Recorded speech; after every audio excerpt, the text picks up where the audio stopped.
Okay, hello and welcome back. You need to pat yourself on the back for making it this far. This is the last module or the last lesson in Module 2. And today we're talking about how to face your haters. This is a huge one. This is very important for your success.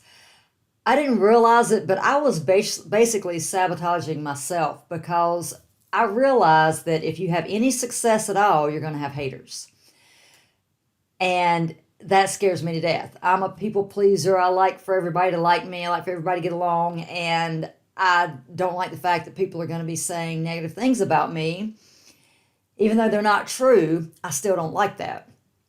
So this one is very important for you to get a hold of and to get control of so that you don't sabotage yourself without even realizing that you're sabotaging yourself. And like I said, you need to realize that all successful people have haters. So if you have haters already, then you are well on your way. You need to congratulate yourself because that is a mark of true success. And the fact is, your haters are either your competition or they are jealous. So you don't need to get wrapped up in what they think about you. Their opinion does not matter. You need to go back to what you learned in the past modules and the past lessons, and you need to put those things into place. Better yet, you need to just ignore them. That's the best policy. Because it doesn't matter how good of a person you are, how good your products are, you are always going to have haters. If you don't believe me, go Google somebody that you love. Russell Brunson is the co-founder of ClickFunnels. He is a great guy. I don't know anybody that actually knows him that says anything negative about him.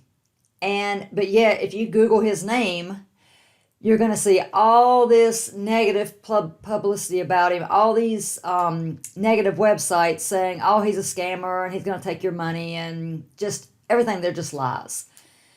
And once I realized that, I was like, okay, if they can say this negative, hateful stuff about Russell Brunson, about Tony Robbins, Dean Graziosi, any of the really great good guys, then it doesn't matter.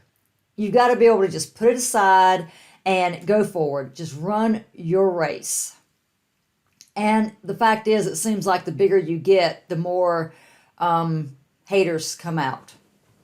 The more success you have, the more haters will show up. And again, if you look at it as it's your competition, then it takes a lot of the sting out of it. Because your competition may just be trying to shoot you down so that then they will come over to their site and buy from them instead of buying from you or joining your team. Again, the best policy is to ignore these things. That's the hardest thing to do. Because, you start reading the comments of what people say, and a lot of 90% of them, maybe 99% of them, are really positive. But there's that 1% that's going to come out and they just have to say something negative. And these are usually weak, whiny little people that don't have the confidence to say it to your face. If they saw you on the street, they'd probably come, oh, hey, I love you, great job, I really love your work.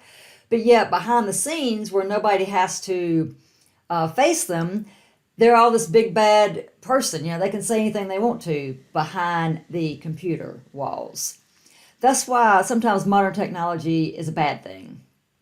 I don't think that you should be able to ever post anything anonymously.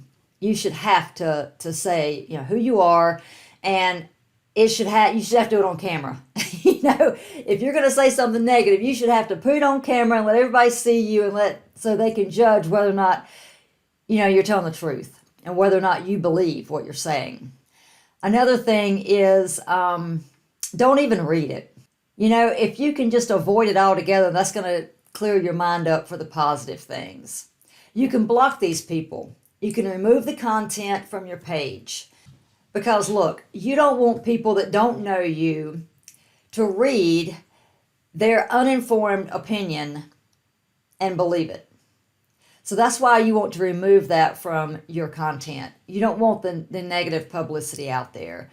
And If you can avoid reading it, the better off you're going to be. Have someone on your team be in charge of this, to go out and read all the comments and remove the negative ones. It's not so that you live in a bubble, because you do need to pay attention to the comments of the people that are in your group, the people that have taken your course, the people that are on your team, the people that have bought your products.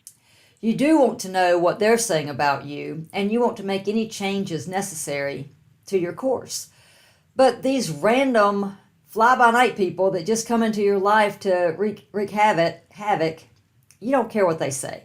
You don't want to know what they say. So have somebody else on your team read those. And if they find something that seems legit, of course tell you. But you need to just go through life with your blinders on. Everybody loves me. I'm the greatest. And ignore the rest. Train yourself so that success is the top of your mind. Your failures are way down. You don't even remember the failures or what you see as your weaknesses. You're only focused on your successes. I have a friend that has a son, and they always play basketball. And my friend always was able to beat his son because naturally, the son was young and the father had a lot more talent and just older and taller. Well, the son kept growing, the son kept getting better, and one day his son beat him. But during that game, he had an awesome play. So the next weekend, when they were hanging out with friends, the son said, "Hey, Dad, tell them what happened last weekend." The first thing my friend said was what the great play that he made. He didn't even think about, "Oh, my son beat me for the first time." The first thing came out of his mouth was the great play that he made. And his son was like, no, tell him the fact that I beat you. It's like, "Oh, yeah, that's exactly right. I didn't even think about that." So that shows that he has the right mentality. He's not even thinking about his failures. That's not at the top of his mind. And that's the way I want you to get as well. And if you take what I've taught you and you implement it, it will work for you too, because it has truly worked for me and it's helped me tremendously.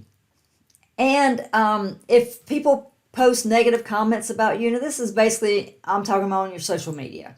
Your Facebook, your Instagram, LinkedIn, your show, if you have a YouTube channel or blog, podcast, they're going to post negative comments there.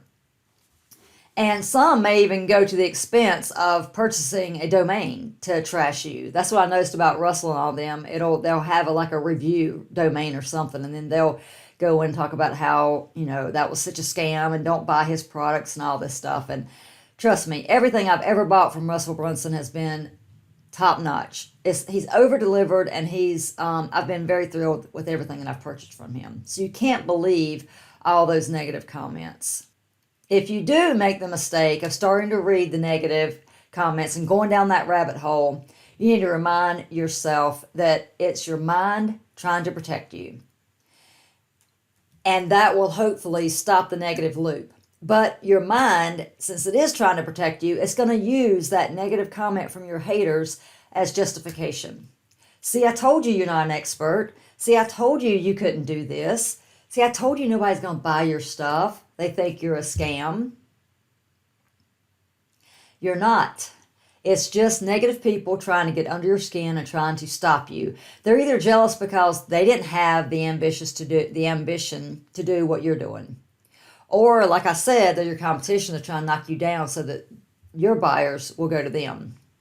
So let your success speak for you. Don't get wrapped up in, "Oh, I've got to respond to this person. They said something negative. Oh, I got to reach out to that one." A lot of times your tribe will jump in there and protect you. And if they do, great, leave that comment up. You want everybody to see that, okay, that was wrong. And the tribe shut them down quickly. But if your tribe doesn't shut them down, make sure you've got somebody on your team that's going to block that person and is going to remove that negative comment from your page. Again, let your success speak for you. I know I went through this a lot when I was in high school playing sports. I played basketball, softball, and even volleyball.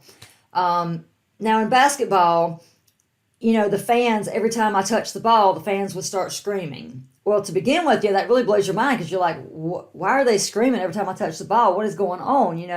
Well, it was just them trying to get in my head, trying to stop me from from scoring or stop me from being a good defensive player or just getting in my head and getting me off my game.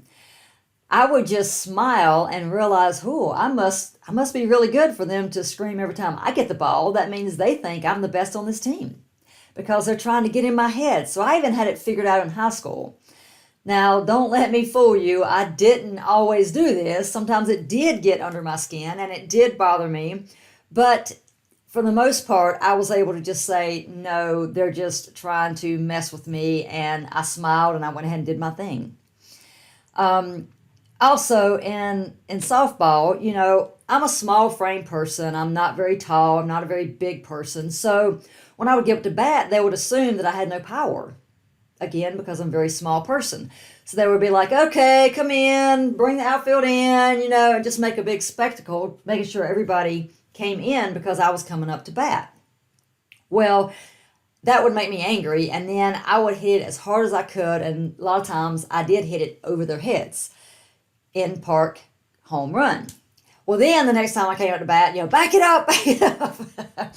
So, you can use the negativity as fuel to do better. That's a lot of times what I do. If somebody tells me I can't do something, I'm going to bust a gut to do it. I'm going to make sure that I do it and be successful at it just because someone said you can't do that. I guess because growing up, like I said, small frame, short, and didn't look like I would be able to do anything, it did make me kind of have a chip on my shoulder. It made me want to prove myself more than other people. My softball coach actually picked up on this, and she realized that when she upset me, it like I kicked into another level. So one day she spent the entire practice yelling I was a weak spot.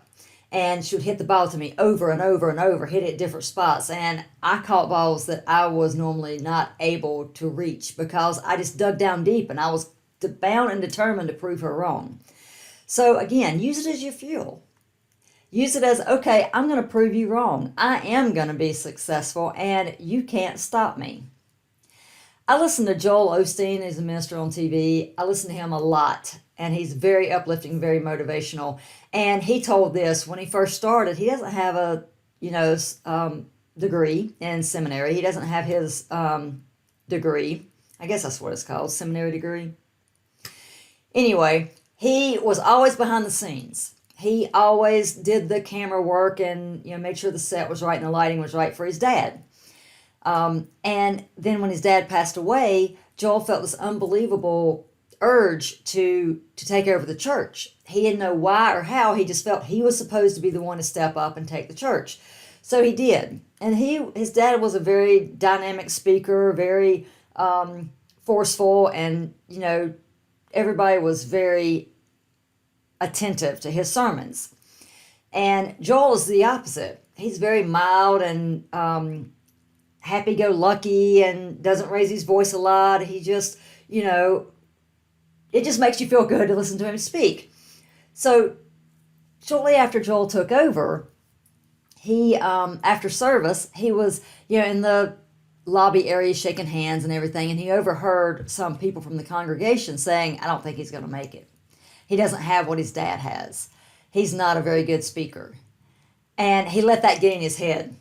And it just about ended his entire career. But then he did what I'm telling you to do.